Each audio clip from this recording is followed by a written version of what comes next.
Tuan, aku tidak layak menerima Tuan di dalam rumahku. Katakan saja sepatah kata, maka hambaku itu akan sembuh. Luar biasa saudara yang dikasihi Tuhan Yesus. Perwira itu katakan, aku tidak layak, aku tidak pantas menerima Tuhan di rumahku. Saudara, perwira ini orang berada, saudara, orang punya, tokoh dari bangsa dari bangsa Romawi. Kalau saudara nonton film-film zaman dulu, bangsa Romawi itu bangsa jaya, saudara, kaya, bangsa penakluk, menguasai banyak kerajaan-kerajaan. Tentu rumahnya bagus, seperti istana. Kan yang datang Yesus, orang Yahudi. Kenapa perwira ini harus katakan seperti tadi? Ayat 8. Tetapi jawab perwira itu kepadanya, Tuan, aku tidak layak menerima Tuan di dalam rumahku. Tuan jangan datang, kira-kira begitu. Aku malu, aku nggak pantas menerima Tuan. Saudara, perwira ini menyadari keberadaannya. Perwira ini menyadari dosa-dosanya. Perwira ini menyadari kekurangan-kekurangan meskipun tertutup oleh kemegahan, meskipun tertutup oleh pangkatnya. Tapi perwira itu hatinya menyadari bahwa dia tidak layak menerima Yesus. Dia malu akan keberadaan batiniahnya. Bukan keberadaan fisiknya, tapi keadaan batiniahnya. Dia malu. Mungkin dia sering bikin pesta dalam rumahnya bersama pasukan-pasukan yang lain, minum anggur segala macam. Dia merasa nggak layak. Artinya apa? Dari kalimat si perwira ini, aku tidak layak menerima Tuhan. Artinya apa? Artinya dia menempatkan Yesus sebagai orang yang, sebagai suatu pribadi yang agung, yang suci, yang mulia. Bangsa Yahudi belum, murid-murid sendiri belum. Murid-murid sendiri belum pernah menempatkan Yesus seperti itu. Tapi orang Romawi, bukan bangsa Yahudi, bukan dari golongan orang percaya, tapi percaya.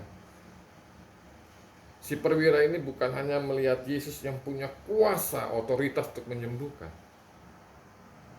tapi si perwira ini melihat bahwa Yesus adalah pribadi yang mulia, yang agung.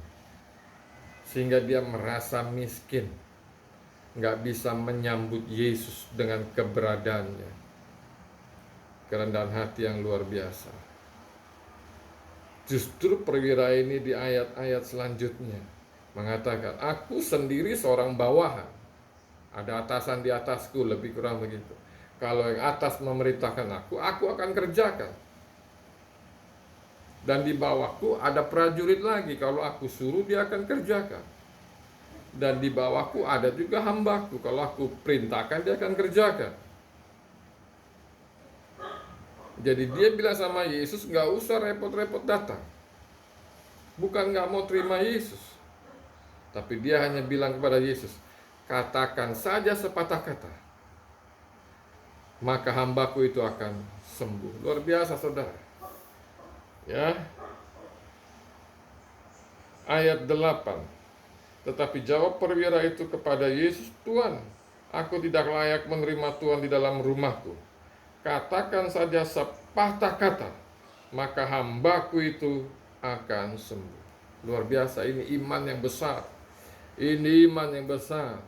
Perwira ini bilang sama Yesus, gak usah repot-repot, aku gak layak menerima engkau yang besar ini. Kira-kira begitu. Engkau cukup katakan satu kata saja. Perwira ini mengerti bahwa Yesus punya otoritas. Perwira ini mengerti bahwa Yesus punya kuasa. Inilah yang mau saya bangun kembali. Inilah yang mau saya hidupkan kembali. Saya harus menyadari betul bahwa Yesus punya otoritas. Saya harus menyadari betul bahwa Yesus punya kuasa. Cukup sepatah kata dari Yesus saja, kata perwira ini, maka hambaku yang sakit di rumah itu sembuh. Kalau orang-orang Yahudi pada waktu itu datang kepada Yesus, anakku sakit, datanglah sembuhkan dia. Kan begitu. Anakku kerasukan setan, datanglah sembuhkan dia. Minta datang. Tapi perwira ini percaya, Yesus di sini, hambanya di rumah, Yesus tinggal cukup katakan satu kata, meskipun gak melihat hambanya, meskipun tidak menjamah hambanya. Tapi perwira ini yakin, Yesus punya otoritas, Yesus punya kuasa, supaya hambanya yang terbaring di rumah sakit sembuh kembali. Nah, inilah yang mau saya bangun kembali di 2022 akhir ini dan awal 2003. Saya mau bangun kembali. Apa yang saya mau bangun lagi? Kerendahan hati dan percaya bahwa Yesus punya kuasa, Yesus punya otoritas. Satu kata dari firman Tuhan saja akan menghidupkan saya kembali, akan menyembuhkan saya kembali, akan menghidupkan saudara kembali, menyembuhkan saudara kembali. Satu kata saja dari firman Tuhan akan mengubah segala. Ketika kegelapan menutupi bumi, Yesus cuma katakan, jadilah terang. Nggak banyak cerita, maka terang itu jadi. Sorga memiliki kuasa, Yesus memiliki kuasa dari sorga. Saudara yang dikasih Tuhan, apa yang terjadi selanjutnya? Singkat saja kita baca ayatnya yang ke-13. Matius 8 ayat 13. Lalu Yesus berkata kepada perwira itu, pulanglah dan jadilah kepadamu seperti yang engkau percaya. Maka pada saat itu juga sembuhlah hambanya. Ini luar biasa, saudara. Perwiranya berhadapan sama Yesus, Yesusnya di situ, hambanya di rumah perwira jauh sakit. Tapi perwira itu yakin dan percaya. Yesus tinggal katakan sepatah kata saja, di sini, maka yang sakit di rumah akan sembuh. Saudara yang dikasih Tuhan, Yesus ini sangat memberkati saya. Ini kembali membangunkan kembali iman saya. Saya harus belajar dari kisah ini. Kalau saja Yesus peduli kepada perwira ini, Yesus juga peduli kepada saya. Sebelumnya Yesus menyembuhkan orang yang tidak ada nilainya, orang kusta. Setelah itu Yesus menyembuhkan orang yang punya status. Luar biasa, saudara. Yesus mengasihi semua orang, mengasihi saya dan mengasihi saudara, mengasihi kita semua. Biarlah di akhir 2022 ini dan awal tahun 2023, sama-sama kita belajar dari kisah ini untuk memiliki kerendahan hati, memiliki kasih yang besar. Perwira ini punya kasih yang besar. Dia mengambil apa yang bukan menjadi persoalan ini menjadi persoalannya, dan dia bawa kepada Yesus sebagai persoalannya. Perwira ini memiliki kerendahan hati menempatkan Yesus sebagai Tuhan.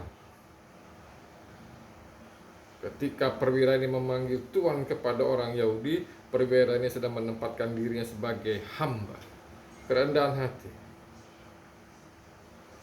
Dan perwira ini percaya Yesus punya otoritas dan kuasa yang tidak bisa dibatasi oleh apapun. Ingat kisah-kisah yang lain. Orang membawa Yesus ke rumah untuk menyembuhkan anak yang sakit, mertua yang sakit, keluarga yang sakit. Tapi perwira ini nggak perlu repot-repot bawa Yesus. Dia hanya minta Yesus katakan sepatah kata saja. Apa jawaban Yesus? Pulanglah dan jadilah seperti iman. Iman perwira ini, hambanya sembuh. Hambanya sembuh. Tuhan Yesus memberkati kita semua. Salam sejahtera. Haleluya. Amin.